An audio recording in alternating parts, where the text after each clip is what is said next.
The Belgian National Day is celebrated every year on the 21st of July.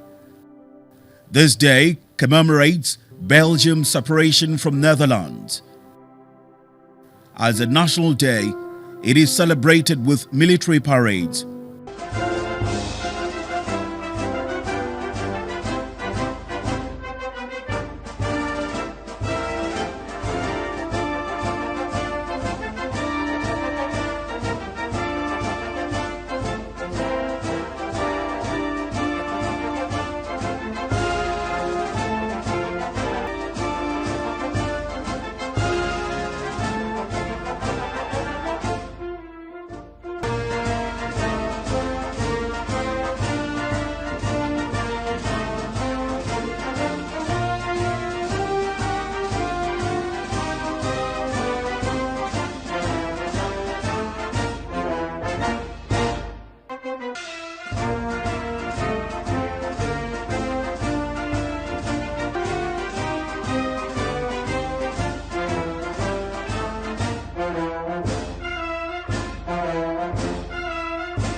Thrilling and captivating fireworks.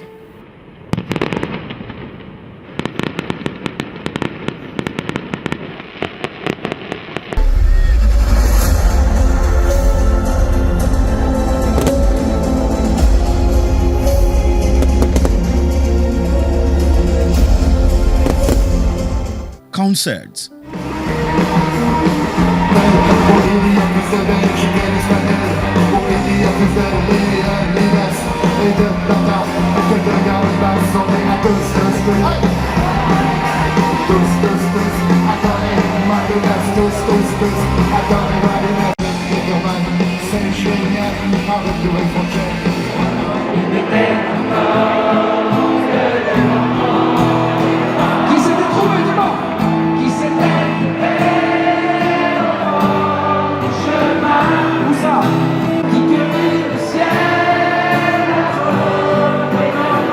Comme on cueille la providence, comme on cueille la providence, refusant de penser au land.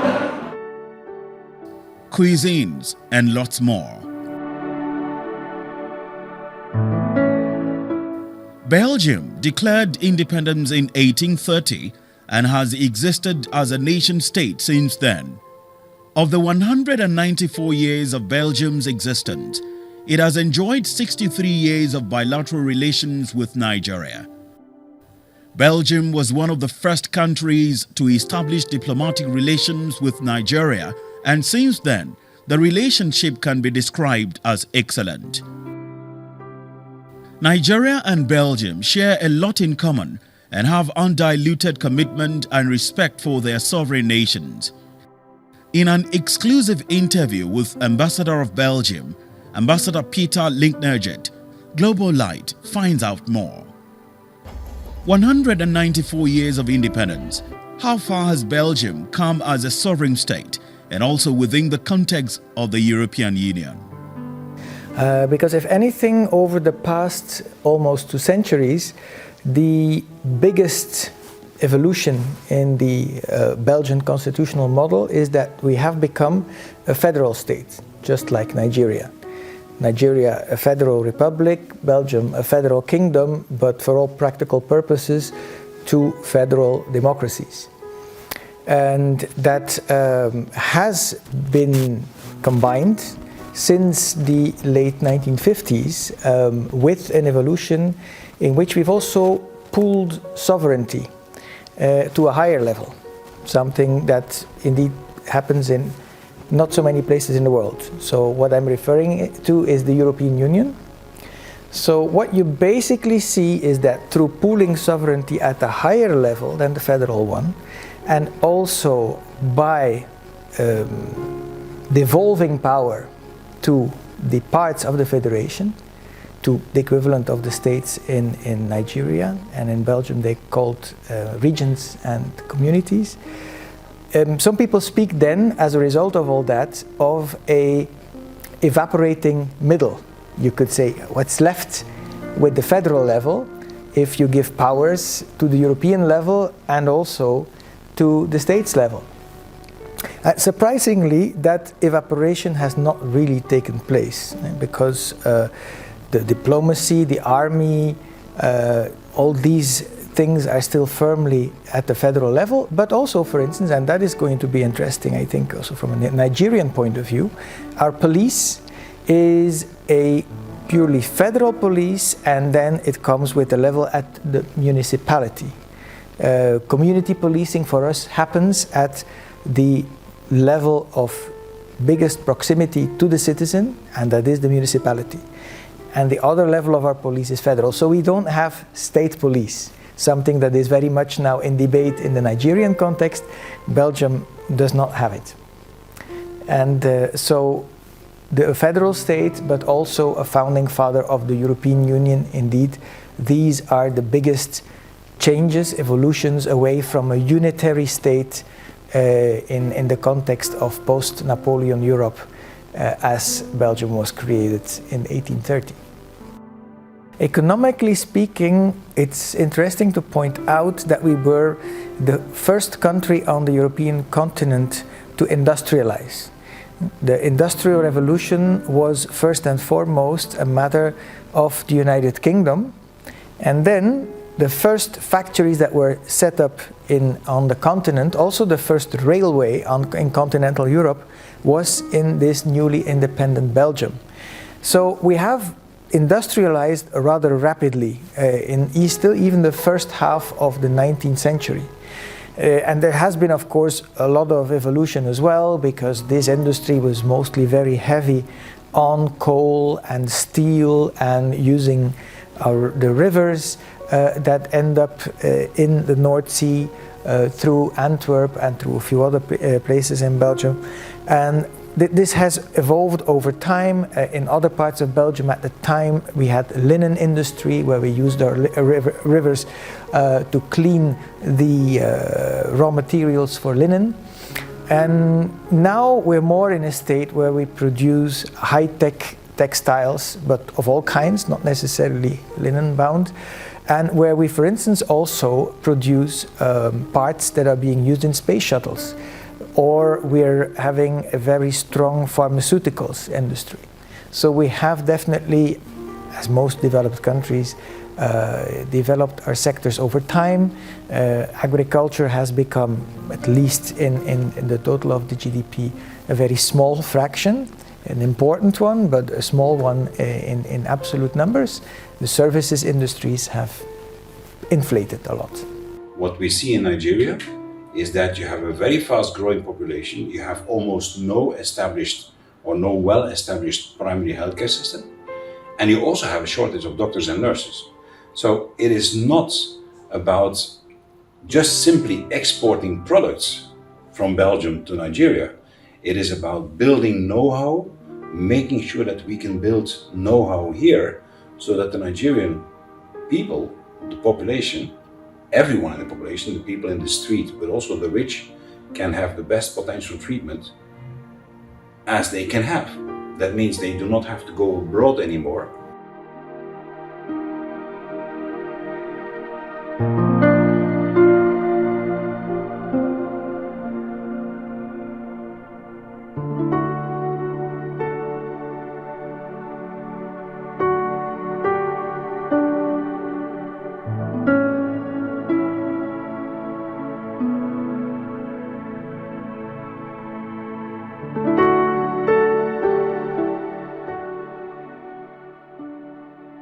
Since assuming office, you have shown keen interest in youth development matters, innovation, mutually beneficial trade relations, among others. What informed these choices of focus? I think you could also add a few other areas of focus, or even put a few footnotes to the ones that you mentioned. For instance, what Belgium has also been keenly interested in since my arrival, I must say, here, is the whole notion of transparency in extractive industries. For instance, tomorrow I will be in Lagos, where I will meet with the board of the Nigeria Extractive Industries Transparency Initiative, which is holding its retreat, and for which we have showed some interest, because to us it is an important angle on the whole question on how a country deals with mineral resources, with fossil fuels, and so on. So this is definitely also an interest for Belgium. And other than that, I would say, yes, there is one personal bit of experience that I've brought, so to speak, in my backpack coming to Nigeria. That is, I was a diplomat at the Human Rights Council in Geneva for 4 years prior to coming here. And since Nigeria was presenting its Universal Periodic Review, like a wholesome human rights exam in Geneva last January, we made sure that that expertise was put to good use, not only for the Belgian embassy here, but for the broader diplomatic community, and also in collaboration with Nigerian NGOs.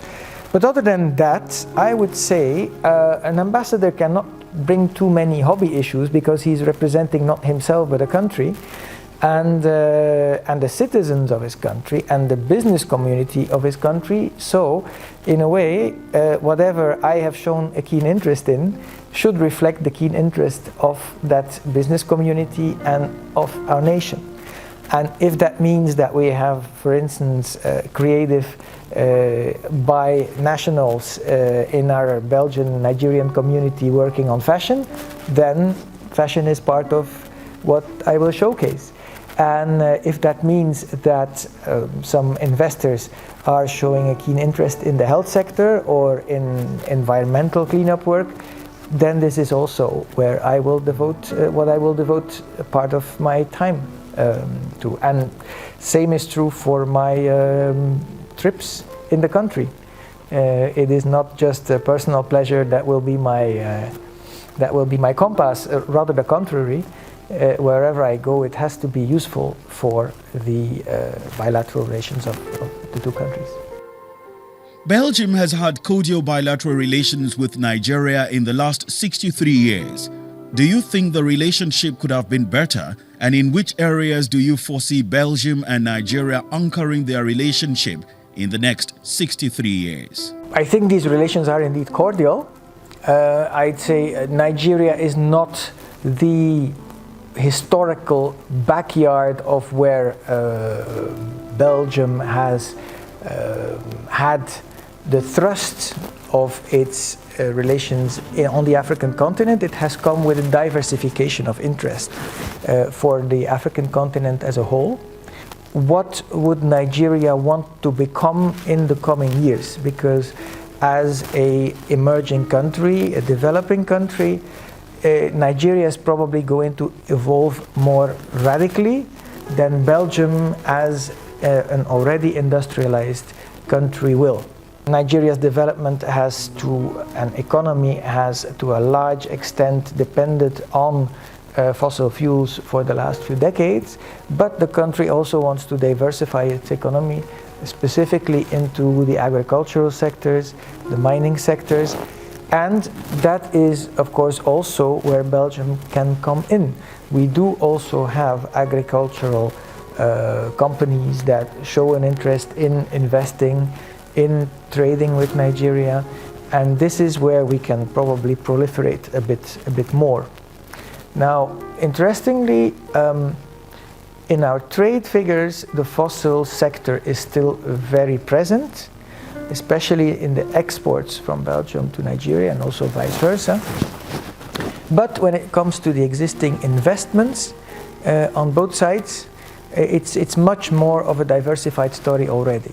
So the Belgian investments here, they range from roofing and construction materials to chemicals transport, to palm oil plantations, to maritime work from dredging to port services.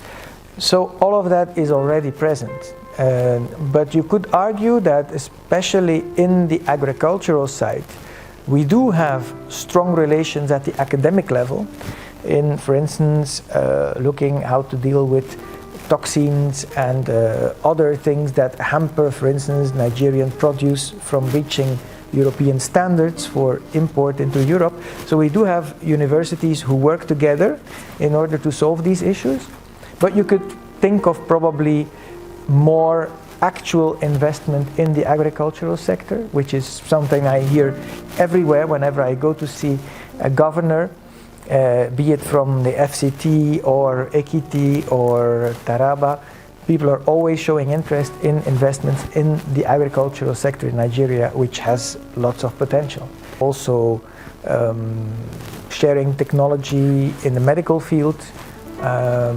People are now thinking about local production of vaccines, and some Belgian companies have the technology that it takes and also the willingness to train people to do that at an acceptable cost in a country like Nigeria. We know there's not a system of national healthcare insurance here in Nigeria yet, but if we can contribute to build that system, why wouldn't we? Why wouldn't we? Because it will make the whole population, the whole country, it will make it better for everyone. Every child needs to have the same rights, needs to have the same chances in the world, whether it's born in Nigeria or in Belgium or in France or whatever. So we have a very important economical target with the company, but also a very important ethical target. We do not want to pass this world without trying to improve the life of as many people as possible. The reason actually why we chose to establish a company here and not work with a distribution partner was because we refused to accept that somebody who has a diabetic foot ulcer in Europe, in Belgium, has a risk of amputation when he's 75. The same guy with a diabetic foot ulcer in Nigeria, who's 23 years old, who's a farmer, and who does not get adequate treatment, will lose his foot at 23, and he will die within 1 year because of complications. We do not, as a company, want to accept this difference.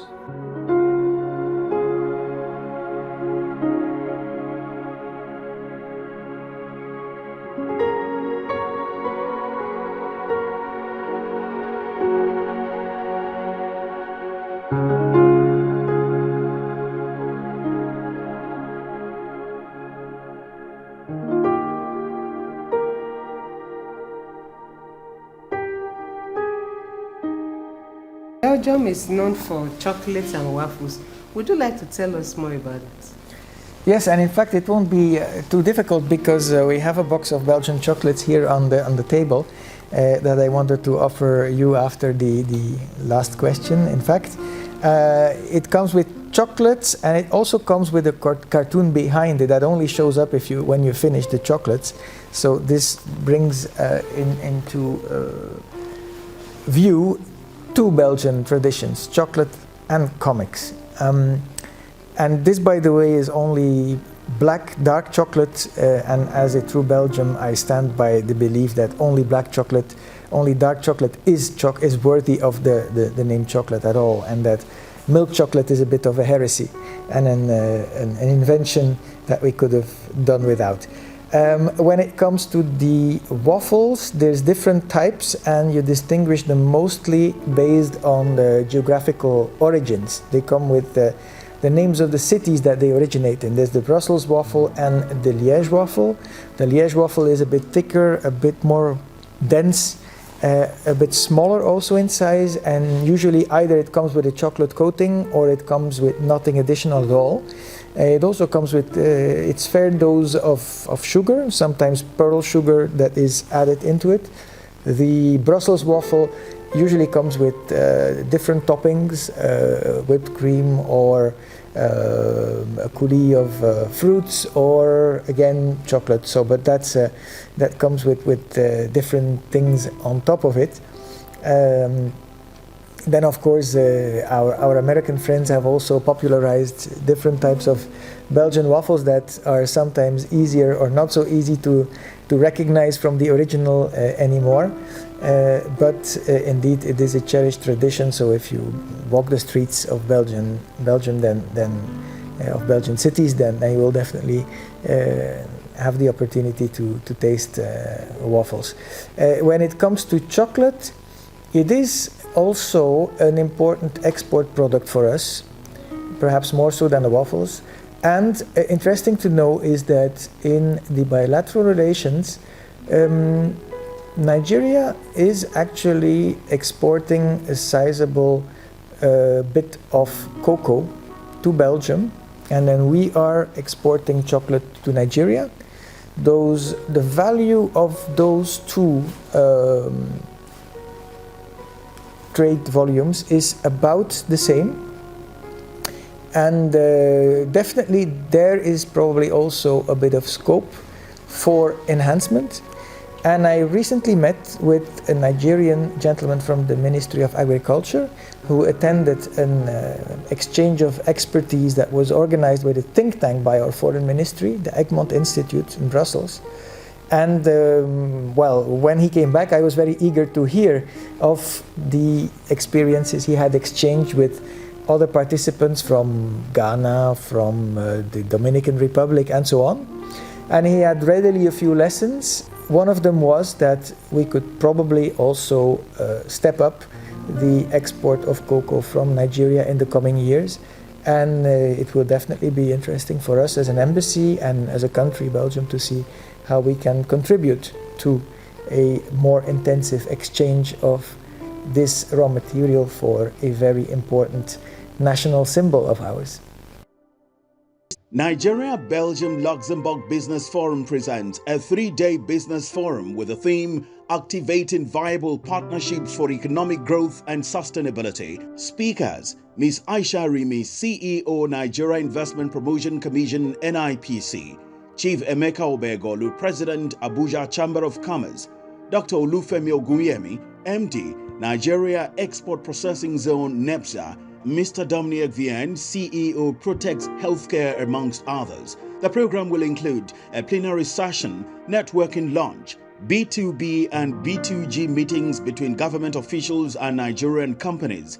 It will also feature company visits preceded by matchmaking. Date: Wednesday 18th to Friday 20th September 2024. Venue: Tangla Hotel, Avenue E, Monia 5, 1200 Brussels, Belgium. For more information, visit our website www.cbl-acp.be or call 0812 497 0669.